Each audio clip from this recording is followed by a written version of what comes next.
사도행전 7장 1절입니다. 1절부터 16절까지입니다. 이제 6장 8절서부터 9장 31절까지 이게 이제 큰 문단인데요. 여기는 사도행전 1장 8절에 예수님이 약속하신 그 선교의 진전 이것에 따라서 유대와 사마리아 선교라고 그렇게 붙일 수가 있습니다. 그러니까 예루살렘과 유대와 사마리아와 땅끝 이게 1장 8절 이야기인데 예루살렘 이야기는 6장 7절까지 끝나요. 그리고 이제 유대와 사마리아로 나아가는 그런 내용인데 그 중에 스데반 집사 이야기가 6장 8절서부터 8장 3절까지 상당히 길죠. 이 스데반의 순교 사건입니다. 오늘 본문은 스데반의 순교 이전에 스데반의 설교 내용을 담고 있고요. 그래서 6장은 복음 전파의 그릇을 예비하는 내용이다라고 하면은 8장은 이방 전도의 근거가 되는 그런 어떤 그 근거 마련이라고 할 수 있는데 이 7장의 스데반 설교를 현대의 학자들도 굉장히 어렵게 생각을 한다고 그래요. 뭐 저는 학자가 아니라 모르겠는데 학자들이 하는 말이 그래요. 이게 내용이 어렵다라고. 근데 우리는 뭐 전문적인 학문 연구가 아니라 성경을 읽는 거니까 제 입장에서는 뭐 이걸 어렵다라기보다는 이 본문이 왜 여기에 이렇게 7장이 길게 나오는가? 7장이 길잖아요. 굉장히 길어요. 우리가 생각하기에는 7장은 다른 성경으로 말한다면 2장이나 3장 정도로 나눠도 돼요. 그럴 만큼 깁니다. 근데 이렇게 길게 스데반의 이게 전체가 스데반의 설교가 거의 뭐 5분의 4 정도, 5분의 4도 더 되죠. 만 7분의 6, 6분의 5 정도 그렇게 되죠. 근데 왜 이렇게 길게 기록이 됐는가 하면은 이제부터 이방 선교를 할 텐데 유대와 사마리아를 넘어서 이방으로 나가야 하는데 그 이방 선교의 근거가 뭐냐 할 때 한마디로 말을 하면 이방인의 하나님이다예요. 그래서 7장 전체는 유대인의 하나님이 아니라 이방인의 하나님이다. 물론 유대인을 포함하는 거지 유대인을 빼고 온 말이 아닙니다. 그러니까 정확히 한글로 말한다면 이렇게 표현해야 되겠죠. 이방인의 하나님도 되신다죠.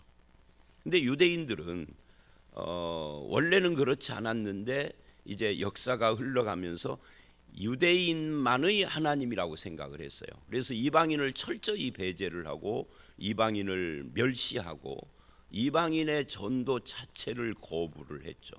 그러니까 하나님의 뜻이 아닌 거예요. 그래서 스데반이 설교를 통해서 우리가 믿는 하나님은 유대인만의 하나님이 아니다. 이방인의 하나님도 되신다. 그래서 이방인의 하나님이라는 이 개념을 정립을 시킴으로써 초대교회가 이방 선교를 할 수 있는 근거를 마련하는 것이 7장이다 하는 이야기입니다. 그리고 8장을 가면은 제가 설교할 때 많이 강조를 8장 설교할 때 했었던 것처럼 사마리아도 그렇게 이야기를 합니다. 사마리아도 성령을 받았다. 성령 받았다가 중요한 게 아니라 사마리아도 올 때 도예요. 그러니까 이방인의 하나님도 되는 것처럼 사마리아도 사마리아 이놈들은 잡놈들이라 누가 볼 때 유대인들이 볼 때 피가 섞였어. 그래서 아주 멸시를 이방인을 멸시하는 것보다 더 멸시를 했어요. 아예 사마리아 쪽으로는 길도 가지 않았어요. 그런데 사마리아도 성령이 임하시는 그런 내용이고요. 9장을 가면은 드디어 이방인의 사도인 사울이 회심을 합니다. 그렇게 해서 9장까지 이제 이방 전도를 향한 준비를 차곡차곡 하고 10장에는 드디어 이방인이 주께로 돌아오는 고넬료 사건이 있는 거예요. 이렇게 이 사도행전은 그 복음 전도의 역사가 어떻게 진행해 가는가를 기록을 하는 것이 이 사도행전 전반부 12장까지의 내용입니다. 그리고 이제 13장서부터는 본격적인 이방 선교가 1차, 2차, 3차 이렇게 진행이 되는 걸 바울 중심으로 기록을 하는 거죠. 그래서 이 부분에 대한 이해를 잘 해야 하는데, 이 7장은 이방 전도의 근거다, 이방인의 하나님이라는 것을 말하고 있다. 그래서 이제 7장은 53절까지가 스데반의 설교예요. 그리고 54절로 60절이 그 결과 스데반이 죽는 내용인데, 이 스데반 설교의 핵심이 이방인의 하나님이에요. 그래서 여기에 나오는 개념들을 보면 민족에 대한 이야기가 나오고, 율법에 대한 이야기가 나오고, 그 다음에 성전에 대한 이야기가 나오는데, 이 스데반 설교를 잘 살펴보면 민족주의, 율법주의, 성전주의를 깨트리는 거예요. 왜냐하면 이 세 가지, 민족, 율법, 성전주의, 이것이 이방 선교를 가로막는 큰 장애물이기 때문에 이것을 깨트리는데, 어떻게 깨트리냐면 성경 해석을 통해서 깨트리는 겁니다. 어떤 성경?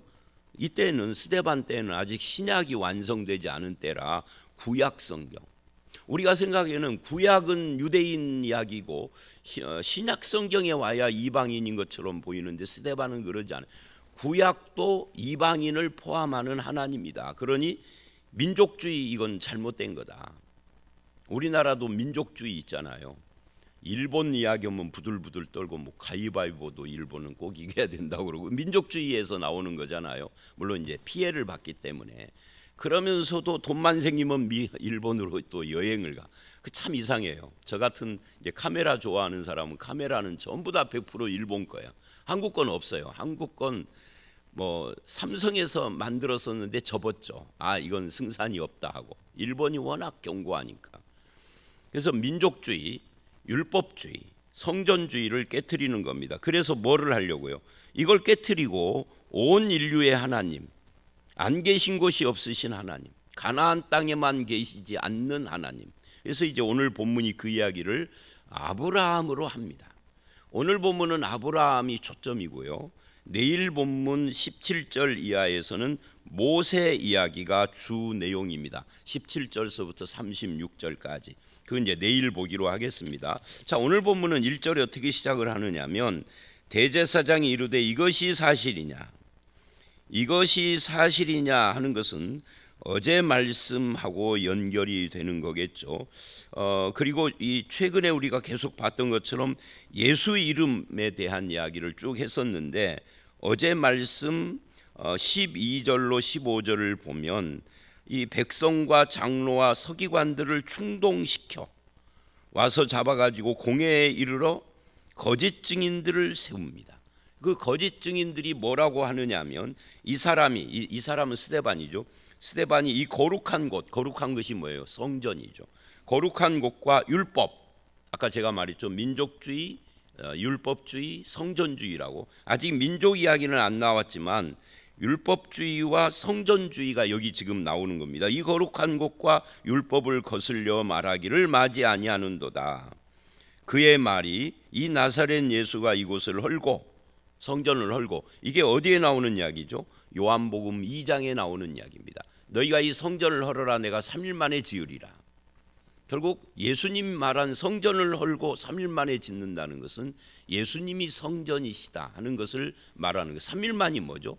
십자가에 죽은 지 3일 만에 부활이에요. 성전을 헌다는 것은 십자가에 예수님이 성전인데 예수님을 죽인 거잖아요. 그럼 내가 다시 새로운 성전을 부활로 세우는 거 이야기를 하는데, 이들은 이걸 어떻게 생각을 하느냐면 건물 성전을 헌다고 했다. 이들은 성전이 목숨 같은 곳이거든요. 그래서 그런 이야기를 하고, 모세가 우리에게 전하여 준 규례를 고치겠다. 즉 율법을 고치겠다고 예수님은 하지 않았어요. 뭐라고 그러죠? 율법의 완성을 이야기를 했죠.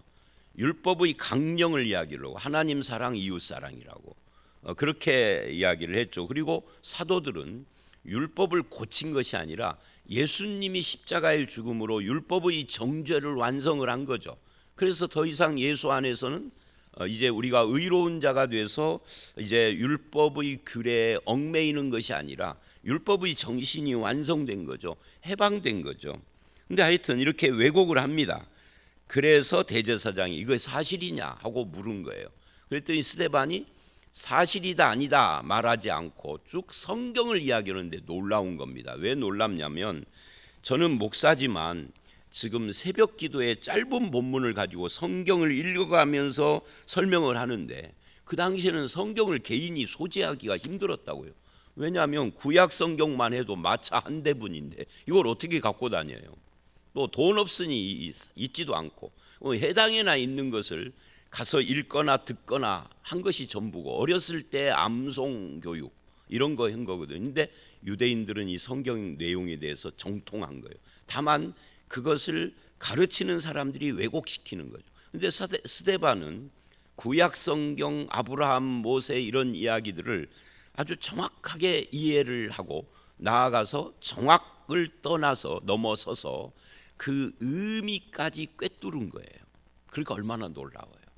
현대 박사님들도 어렵다 하는 그렇게 말하게 만드는 설교를 지금 하는 겁니다. 근데 박사가 아닌 우리들은 그렇게 어려운 건 아닙니다. 전문적으로 연구하려니까 머리가 아픈 거지 이 본문이 뭘 말하는 거지 그 정도 수준이라면 아주 쉬운 겁니다. 그러니까 너의 지식이 너를 망하게 하였도다라고 사도행전 후반부에 바울이 이야기를 하는 것처럼 그게 오늘날도 그러는 겁니다. 지식이 나쁜 건 아닌데 너무 지식은 나쁜 거예요. 말이 좀 표현이 제가 그런데 너무 지식 전라도 말로 남의 지식 말고요. 지식이 너무 넘치면 그게 사람을 이상하게 만들 때가 있어요. 그건 본질 아닌 이야기를 지금 했습니다. 이것이 사실이냐? 그래서 이제 답변을 하는 겁니다. 스데반이 이르되 여러분 부형들이여 들으소서. 우리 조상 아브라함이 하란에 있기 전 메소포타미아에 있을 때 영광의 하나님이 그에게 보여.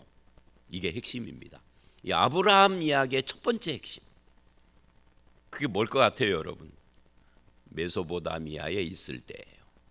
메소포타미아가 어디죠? 메소포타미아 티그리스 강 세계 4대 문명 그게 요즘의 이란 이라크 지역. 그 지역은 이스라엘의 입장에서 뭐예요? 이방입니다. 근데 우리 조상 이스라엘의 조상 아브라함은 원래 거기 사람이야. 거기가 수메르 문명이라고 하는 세계 최초의 인간 문명인데 이 수메르 문명이 왜 중요하냐면 인류 역사 최초로 역사를 기록으로 남긴 문명이에요. 그러니까 그 수메르 문명이 발상됐고 꽃을 피웠던 그 메소포타미아, 갈대아 우르, 지금으로 말하면 걸프만에 가까운 쪽, 그 두 강 티그리스 유프라테스가 그 겹치는 만나는 그쪽. 그러니까 옛날에는 물이 많아야 사람 살기가 좋으니까 큰 강에서 문명이 발상하거든요. 중국의 황하라든지 겐지스라든지 인도에. 그런데 세계 4대 문명이 다 그러는데 그곳은 이방인들이 사는 곳이다. 메소포타미아. 근데 이방인이 사는 그곳에 뭐예요? 영광의 하나님이 이래요. 아니 거기도 하나님 계신단 말이야. 이렇게 되는 거죠.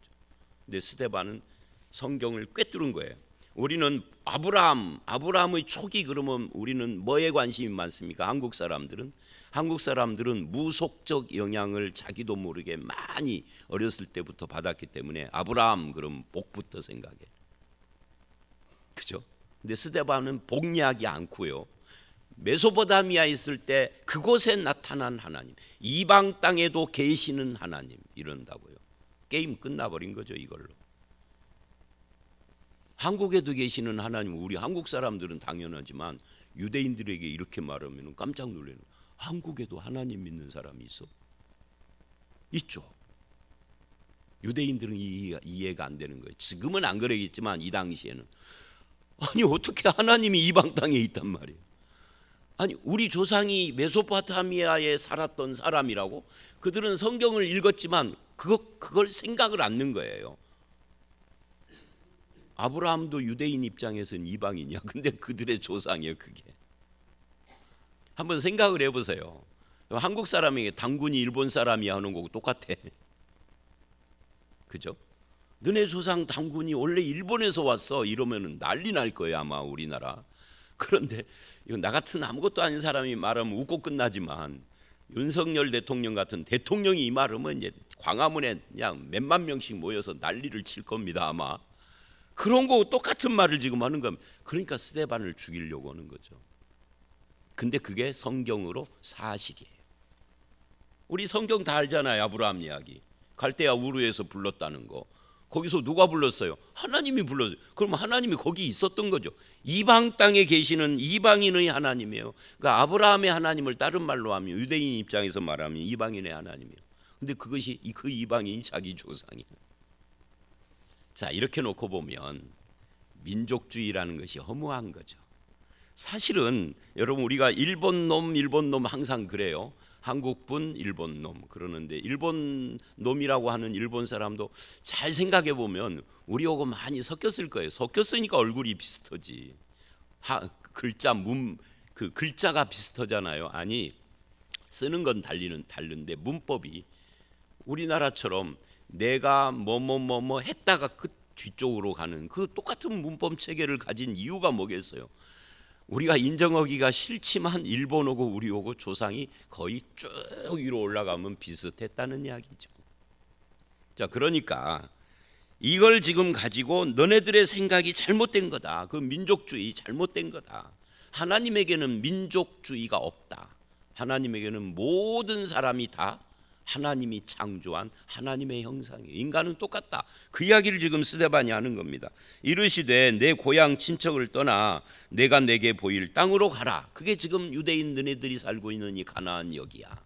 원래는 우리가 거기 사람인데 여기로 이사 온 거야. 그래서 아브라함이 갈대아 사람의 땅을 떠나, 이 갈대아 사람이라는 말을 보십시오. 이게 메소포타미아인데 이방인 유대인 입장에서는 갈대아 사람은 이방인이거든요.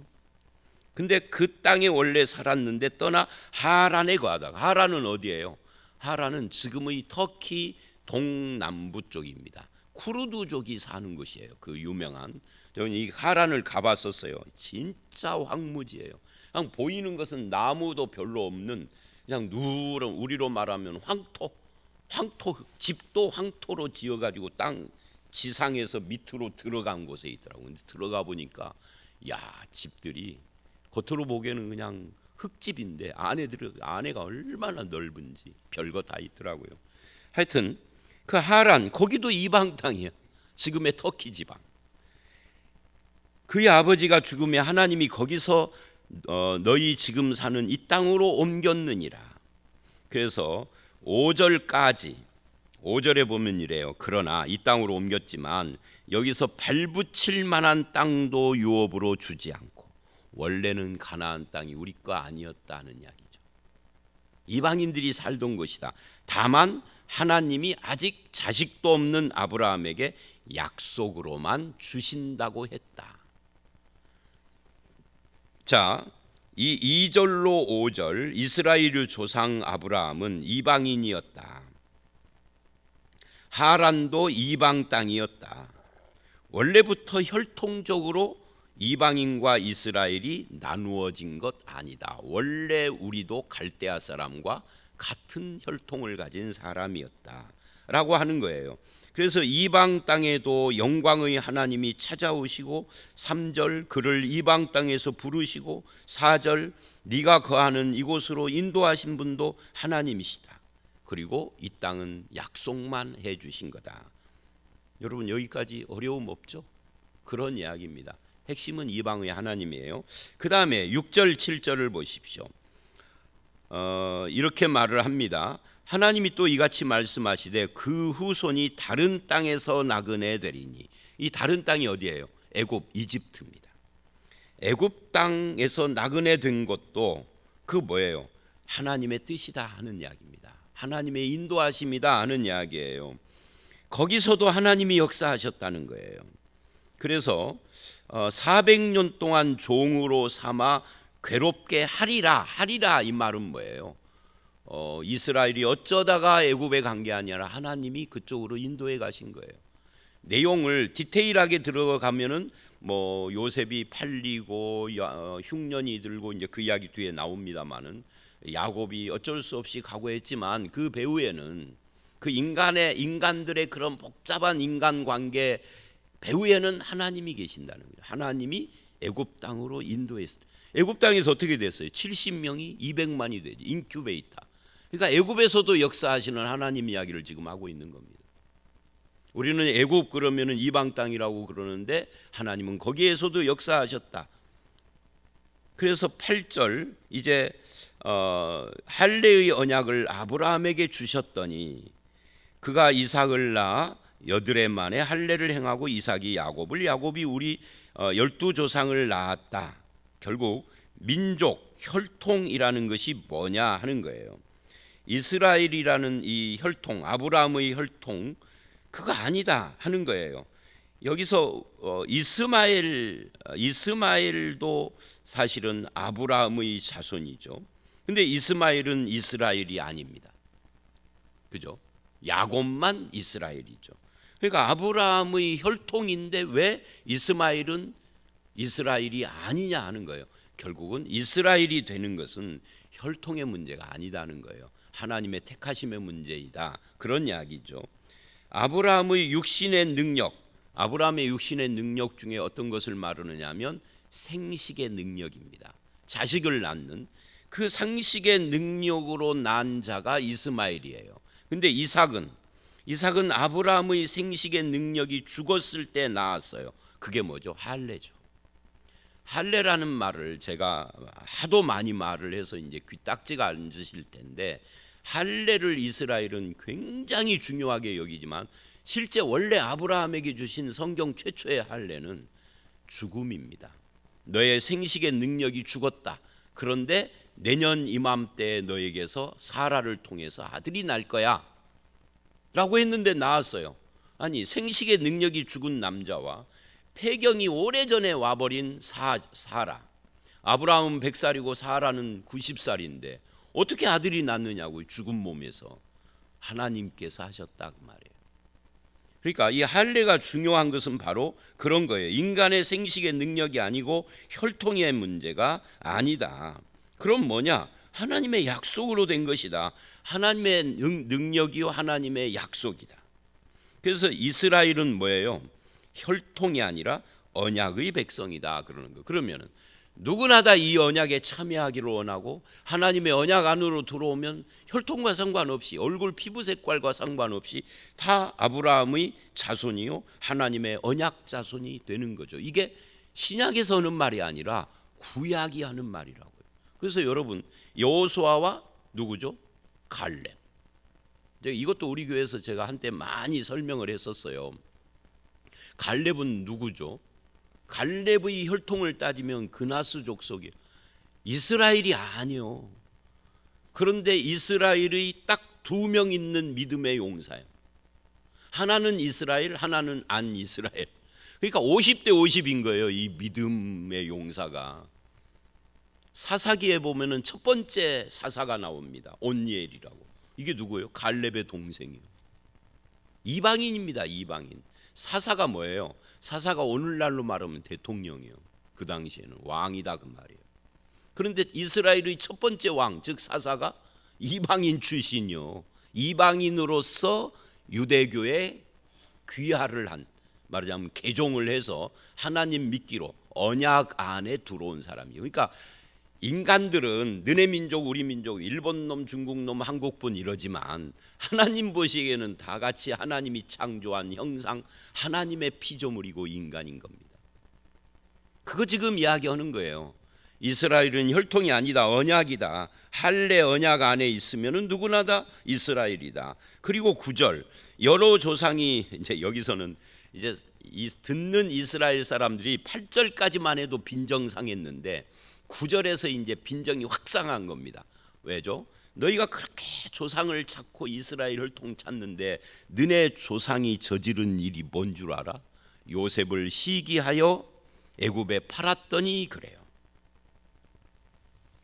그러니까 넌 조상 자랑할 것 없어. 너네 조상 요셉을 시기해서 팔아먹고 원래는 죽이려고 했던 못된 놈들이야. 그런데 그 애굽에 뭐예요? 이렇게 이야기를 합니다. 팔았더니 애굽에서도 하나님이 요셉과 함께 하셔. 너희가 판 자와 함께 하신 하나님, 그 이야기를 지금 하는 겁니다. 그것도 애굽에서. 그러니까 계속 지금 스데반은요, 이방인의 하나님이라는 것을 이렇게 간접적으로 계속 강조를 하고 있는 겁니다. 그렇다면 혈통도 아니고 땅도 아닌 거죠. 메소포타미아에서도 부르시고 하란에서도 부르시고 애굽에서도 함께 하신 하나님. 10절로 16절, 오히려 가나안 땅에는 뭐예요? 흉년이 들어요. 그죠? 애굽의 곡식이 풍성한데 가나안에 흉년이 들었어요. 그래서 애굽에 양식이 있었습니다. 누가 주신 거죠? 뭐 요셉이 뭐 7년 풍년 때 저축을 하고 뭐 이런 요셉이 했지만, 그것도 하나님께서 바로의 꿈을 해석하는 과정에서 요셉에게 주신 지혜야. 그러니까 애굽에 양식 주신 분이 누구라는 거예요? 하나님이라는 겁니다. 그때 그 조상들이 살던 가나안은 양식을 안 주셔서 흉년이 들고, 아니 반대여야 할 거 아니에요. 가나안 땅이 택한 곳이라면. 근데 그걸 거꾸로 뒤집어서 거기는 흉년, 애굽은 풍년. 하나님이 주셨다. 그러니까 하나님은 이방 땅에서 이방인을 통해서도 역사하시는 분이다. 그래서 어쨌다는 거예요? 선민의식 잘못됐다, 그 이야기예요. 그게 16절까지 이야기입니다. 그렇다면 이 본문을 읽는 우리도 뭐를 깨트려야 돼요? 선민의식, 민족주의, 율법주의, 성전주의 깨트려야 하는데 오히려 그걸 고취시키죠. 뭐 무슨 성경이 말하는 동방의 한 나라가 우리나라다, 뭐 이런 이상한 논리를 펴는 이단 비슷한 사람들도 한국 교회에 굉장히 많고, 율법주의는 말할 것도 없고 뭐든지 율법주의로 사람을 올가매고, 특히 예배당을 성전이라고 해서 성전주의에 빠지고, 이게 유대인들과 똑같다. 그런데 우리는 민족 율법 성전주의를 뛰어넘어 어디서나 역사하시고 누구든지 언약 안으로 품으시는 하나님, 온 인류의 하나님, 안 계신 곳이 없으신 하나님, 예수 안에서 은혜를 베푸시되 혈통 이런 거 따지지 않고 베푸시는 그 하나님이 나의 하나님이다 라고 하는 이 믿음 안에서 우리는 교회 안의 사람들을 대할 때 사랑할 뿐만 아니라 교회 밖의 사람을 대할 때도 차별하면은 안 되는 거죠. 물론 저들이 예수를 안 믿으면 구원 못 받는 건 사실이에요. 어제 제가 그 우리 그 어울림 한마당 하는 곳에 갔는데 어떤 분이 저한테 그거를 물어보더라고요. 뭘 물어보느냐면, 어떤 분이 자기가 아는 분이 이제 식사할 때 자기가 아는 분이 있어서 전도를 하는데 그렇게 이 하나님 이야기, 신앙 이야기만 하면 부들부들 떨면서 반대한다는 거예요. 목사님, 그 사람은 하나님이 택하지 않은 사람이 맞나요? 여러분 뭐라고 대답을 해야 돼요? 예, 그 하나님이 택하지 않은 사람이니까 괴치급을 하십시오, 이래야 되나요? 아니죠. 죽을 때까지 가봐야 알아요. 부들부들 떨던 사람이 어느 날 갑자기 변해서 교회에 와서 집사 되고 장로 될 수 있어. 이거 이제 듣는, 이걸 우리 교인들이 이거 녹음된 걸 들으실 텐데 뭐 본인 이야기라서 조금 죄송합니다만은, 우리 교회 어떤 분이, 지금 우리 교회를 잘 다니는 분이, 그 부인이 우리 교회를 나왔어요. 그래서 신방을 갔는데 막 왜 우리 집에 이런 사람들이 왔느냐는 식으로 막 뭐라고 그러더라고요. 왜 사전에 말을 안 했느냐, 안 믿는 분이시니까. 우리가 고개 푹 숙이고 이제 폭풍 지나가기만 기다렸다가 밖으로 나가 버리시고, 그러니까 밖에 있다가 들어오시다가 우리가 앉아 있으면 깜짝 놀란 거예요. 그럼 나가 버렸어요. 그런데요, 6개월도 안 돼서 교회에 와서 앉아 계시더니 지금은 중간 이후로 이 앞으로 왔어요. 여러분, 이 교인들이 참 이상합니다. 처음 교회 오면 저 뒤쪽에 앉았다가 조금 좀 은혜를 받거나 믿음이 생기면 가운데쯤 오거나, 어떤 사람은 바짝 여기까지 오는 분도 있습니다. 지금은 교회를 얼마나 잘 나오시는지 몰라 부부가. 그래서 가봐야 알아요. 돌아가실 때까지 안 믿으면 하나님이 택한 사람이 아니겠죠. 제가 그렇게 대답을 했습니다. 그러나 모릅니다, 인간은. 그래서 안 믿는 사람도 우리가 차별하면 안 됩니다. 오늘 우리 교회에서 이슬람 이 대책 세미나 하잖아요. 저보고 설교를 15분 해달라고 그래요. 그래서 설교의 결론을 이렇게 내리려고 그래요. 이슬람 혐오하지 말고 사랑하되, 경계하고 사랑하되 선교의 대상으로 삼아야 된다. 그렇게 이야기를 하려고 그럽니다. 여러분, 오늘 본문 이제 내일 모레도 같은 내용입니다만은 뭐라고요? 민족 율법 성전주의를 철폐하는 스데반의 설교입니다. 우리도 그래야 합니다. 기도하겠습니다. 하나님은 이방인의 하나님도 되시고 이방 땅에서도 역사하시며 애굽 땅에서도 영광의 하나님이 요셉과 함께 하신 것처럼 오늘도 그 동일한 하나님이 이방 땅에 살고 있는 우리를 구원하셔서 여기에 교회를 만드시고 복음을 전파하게 하시고 얼마든지 부르는 사람, 주께로 돌아오는 사람, 내 아들 내 딸이다 불러주시는 그 주님을 감사를 드립니다. 우리도 민족주의, 율법주의, 성전주의를 깨트리고 온 인류의 하나님이 내 아버지 하나님이시라는 믿음 가운데서 복음을 증거하기에 부족함이 없는 교회와 성도들이 다 되게 하여 주시옵소서. 예수님 이름으로 기도드렸사옵나이다. 아멘.